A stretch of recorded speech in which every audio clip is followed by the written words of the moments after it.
The light on the marble floor was too white, too polished, like milk spilled on glass. I stood barefoot, a wet outline of my soul evaporating slowly into the chill of the stone. Outside, the sun dripped gold onto the terrace, burning shadows into the linen chairs. But inside, silence. Controlled, curated, expensive silence. The kind that costs more the longer it lingers. And I didn't move. My shoulder still carried the pressure of the strap from the silk bag he'd asked me to hold. Too long. Too intentionally. It had slid off, finally, like skin not meant to stay. An NTHE room smelled of bergamot and salt. Hotel soap and something older, like the trace of citrus left on fingers after an untouched drink. My hair stuck to the back of my neck. I had forgotten how quickly sweat could feel like guilt. Somewhere, below the clean drone of air conditioning, the sea hissed. The windows didn't open. I pressed my palm against the glass, and it felt cooler than my chest. NNHE had touched my elbow. That was all. But it wasn't the touch. It was the way he had looked away after. Like something had happened that neither of us would admit to. Not yet. I'm not sure what part of me responded first. The skin, the breath, the memory. Or the part that has always watched, always waited, cataloging almost as if it were already a wound. There is a split second when desire and danger share the same breath. I felt it. Felt myself become someone else inside the stillness. And for a moment, I wasn't her. Not the one with the gentle voice and the elegant wrists. Not the one people trusted. I was the space between the ice and the glass, and the heat of the skin holding it. And I knew he had seen that version. The one that never speaks, but never lies. The water pulled at my calves like silk stitched with weight. I didn't dive. I let the sea choose the pace. It wrapped around me, climbed higher, until the salt reached my throat and I could no longer hear the music from the terrace. The body responds before the mind permits. That's what no one tells you. And I submerged slowly. Letting go wasn't a gesture. It was a sequence.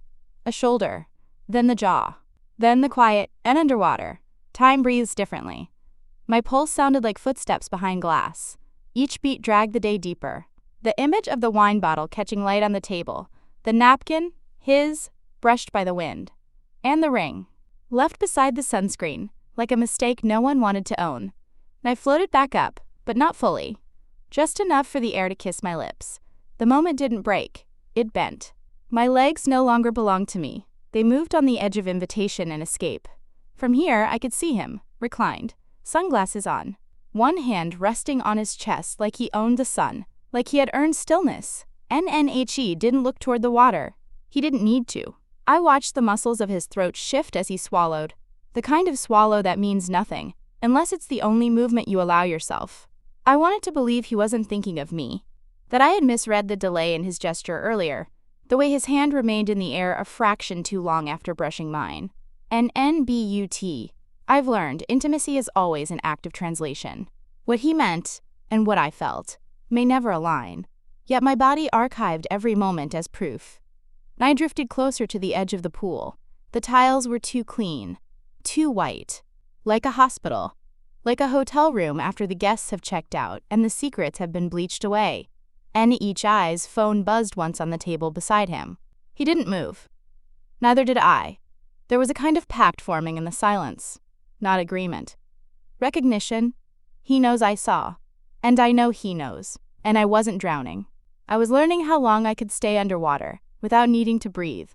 The hem of my dress clung to my thighs as I stepped onto the terrace, the fabric heavy from sea spray, translucent in places it shouldn't be. A waiter passed behind me, too close, too trained, and for a second, the scent of his cologne folded into the salt and citrus, disorienting like memory misplaced. People laughed in the distance. Not close enough to join, not far enough to ignore. Their joy felt foreign, a currency I no longer carried. The table where he sat had shifted fractionally, angled toward the sun. I felt the weight of that choice in my knees. NNSHE was already beside him. NNHER legs crossed at the ankle, the polish on her toes glinting like strategy. One elbow rested lightly on the armrest, her wrist limp in that specific way that says, I am watched, and I know it. They weren't speaking. But that was the point. It's in the silences that people confess the most. An NMY chair was where it had always been. The third. Not opposite, not beside. Peripheral. Like a shadow that hadn't decided which body to follow. In I sat without adjusting the chair's position. The cushion had retained the impression of her. A dip too shallow for my hips, too delicate for accident. My skin touched the heat she left behind. NNHE poured wine. A ritual. 2 glasses first, then mine. Always last. Always precise. He knew I hated Sauvignon Blanc. That was why he chose it. NNTHE condensation on the glass slid down. A single drop tracing the stem like a question. I touched it. Just once. Enough to feel the cold transfer into my fingertip. Sharp, then gone. NNSHE looked at me. But not fully. A glance brushed over, like mascara fallout. I blinked, and it was gone. They didn't need to whisper. The crime was not in words. It was in the synchrony of gesture, how their hands didn't touch, but moved like they had. How her knee angled toward him, even as she looked away. I didn't feel anger. Not yet. I felt displacement, like a photograph hung slightly off-center, corrected by the wrong hands. I reached for my glass, held it without drinking. The ring on my finger had turned, the stone now facing my palm. I hadn't noticed it move, and NMY mouth was dry, not from thirst, from silence stretched too long over suspicion. The breeze shifted, not enough to lift hair, but just enough to thread itself beneath the fabric at my collarbone. I felt it like a breath not mine, the kind that leans in before it speaks. Only this one never did. Behind my sunglasses, the world blurred, not from tears but from the angle of light. Still, I didn't adjust them. If they saw themselves in me, let it be refracted.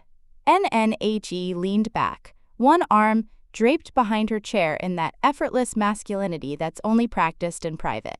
His fingers never touched her skin, but the air between them was already claimed. She laughed, not loudly, but with a softness engineered to be felt more than heard. And somehow, I knew she wasn't laughing at what he said. She was laughing for me. NMY's skin prickled, not with cold, but with clarity. The glass in my hand had warmed. I set it down too gently.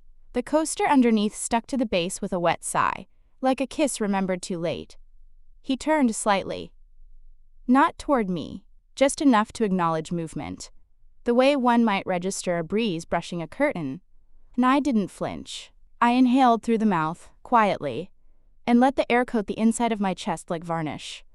The table was silent again, but the silence had changed frequency. It hummed now, like something powered beneath the surface. Her phone lit up on the table. A name I wasn't meant to see. 3 letters. Initials. Not his.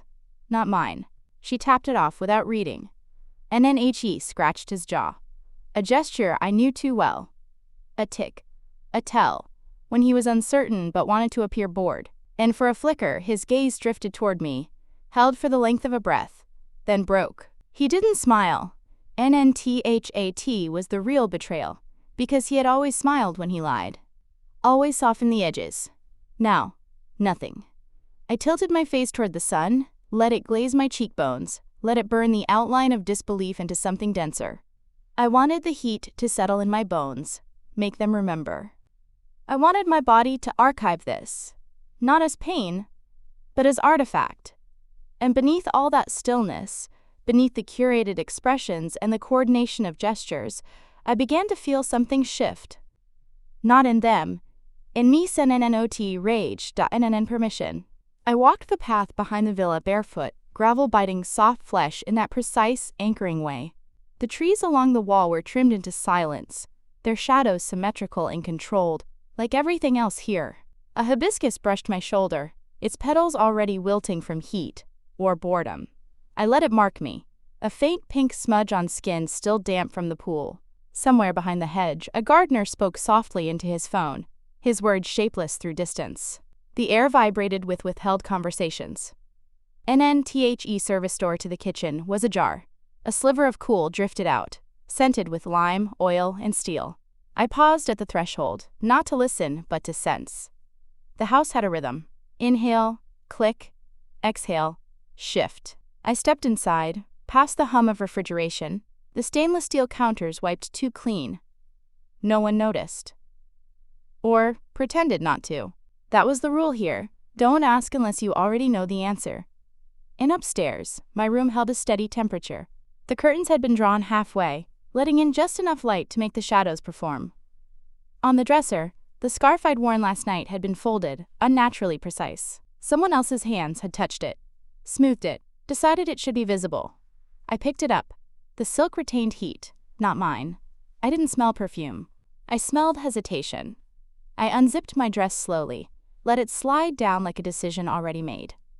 My reflection in the mirror didn't blink, didn't question. It was the most honest I'd looked in days.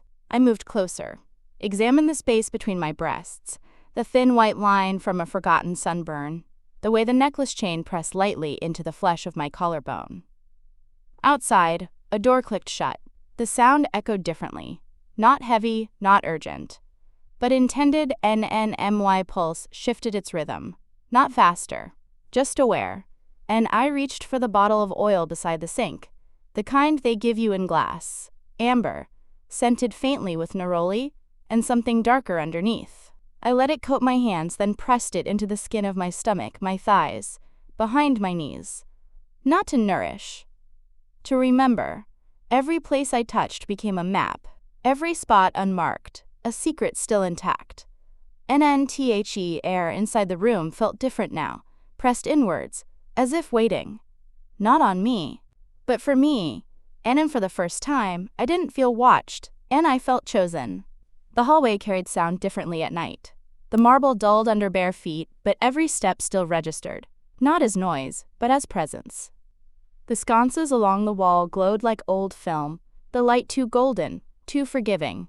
I walked slowly, fingers grazing the stucco, memorizing its texture, rough like language learned too late.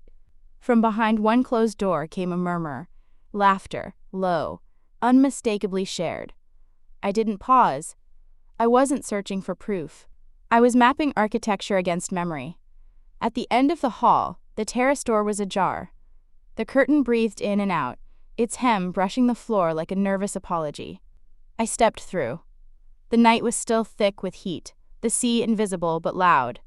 The sky held no stars, just a silver haze, like someone had erased the details on purpose. I leaned against the railing, my skin against stone felt clean. Honest. NNHE was down there, on the lounge chair he always chose, far enough from the others to claim detachment, close enough to be noticed. The glow of his phone lit his face from below, a trick used in stories to reveal the villain. His jaw moved, either he was speaking softly or clenching. I couldn't tell which I preferred. And I watched without permission. That was the shift. Before I'd waited for signs, for cracks.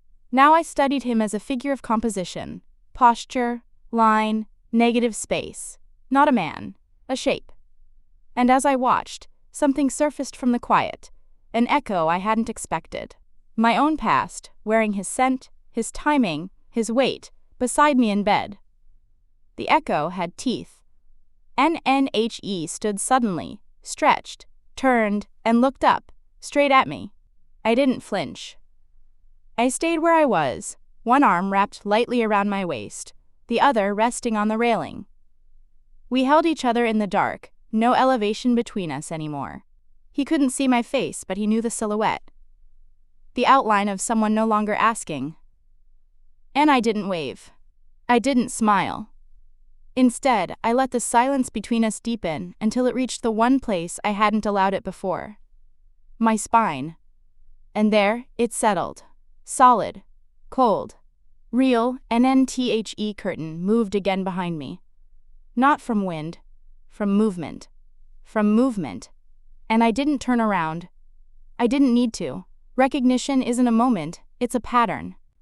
The scent reached me before the sound. Tobacco and citrus, softened by age and linen. It wrapped around the back of my neck like a memory I hadn't agreed to revisit. I remained still. The glass door clicked shut behind whoever had followed, but no footsteps advanced. That restraint, that curated stillness, said more than entry ever could. I knew the difference between absence and calculation.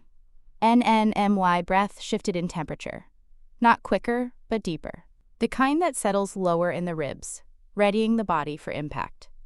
I ran my thumb along the inside of my forearm. Slow. grounding.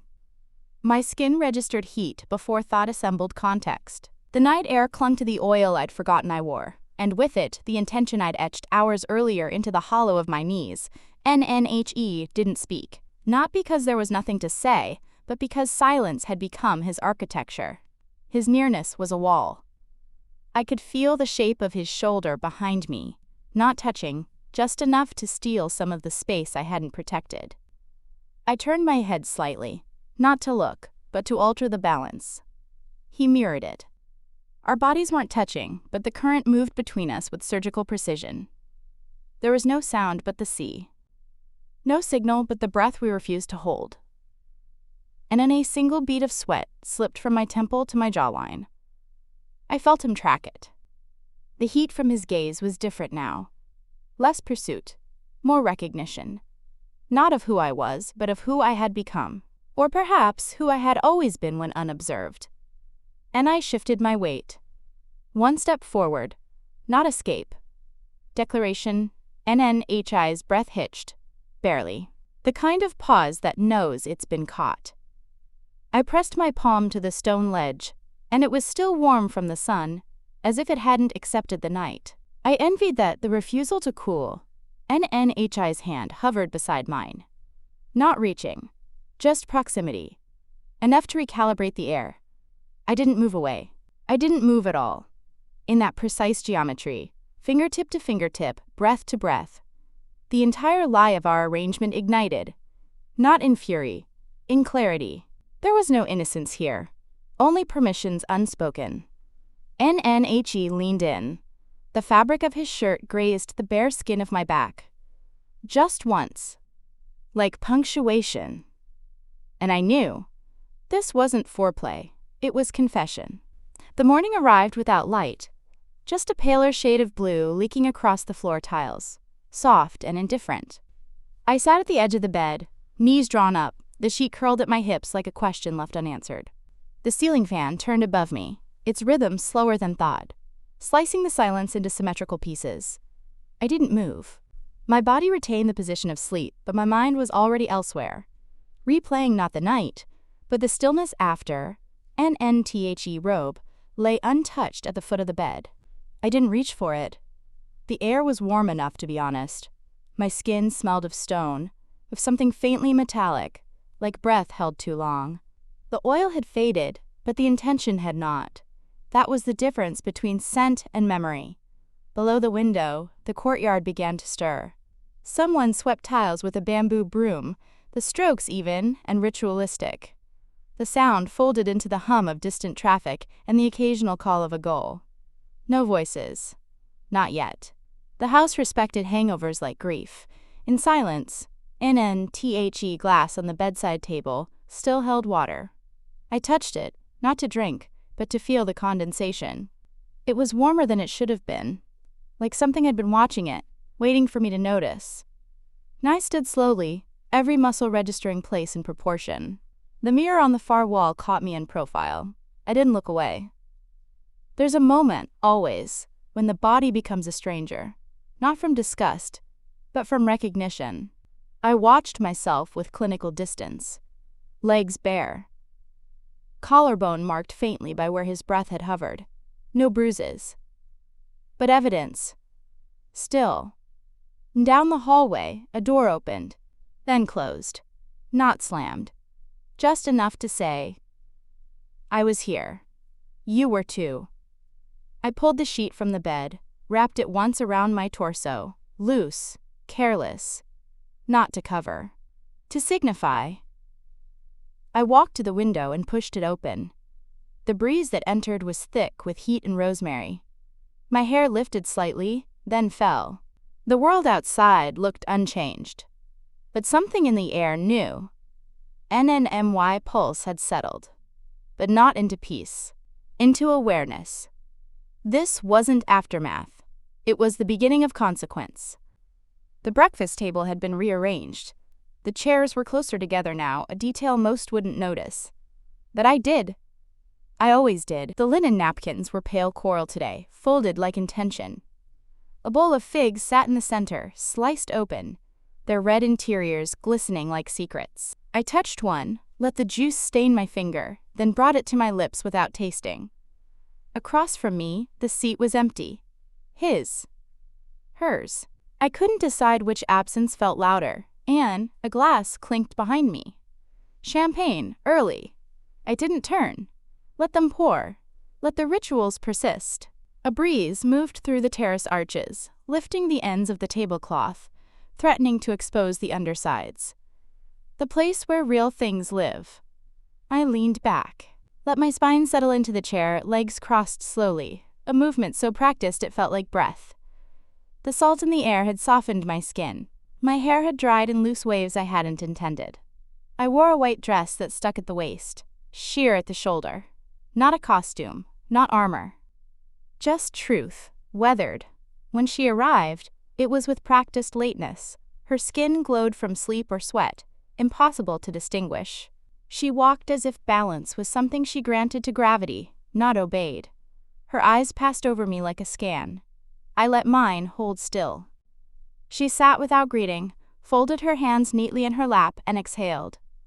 A delicate release. The kind that says, nothing will be said here, but everything will be felt. NNTHE clinking resumed, silverware, porcelain, teeth behind closed lips. He followed minutes later, voice low, smile ambient. He kissed her cheek, sat between us, poured coffee for no one. NNMY fig had collapsed on the plate. I cut into it again, not to eat, but to mark something. Her wrist twitched when I did. Just once. His leg brushed mine under the table. I moved, deliberately, as if shifting for comfort, but we both knew it was response. NNTHE conversation never started, yet the room filled. Not with words, but with weight. I caught her gaze once, brief, sharp, not curious, assessing. She didn't blink. NNTHE coffee was bitter. I drank it all, and in the silence that settled after the plates were cleared, I felt the first breeze of something new. Not forgiveness, not vengeance, but detachment. It didn't soothe. It emptied. The elevator moved too slowly, its mirror panels multiplying me in fragments. My reflection was incomplete in each. A shoulder here, a sliver of mouth there, the edge of an eye watching something I hadn't yet turned toward.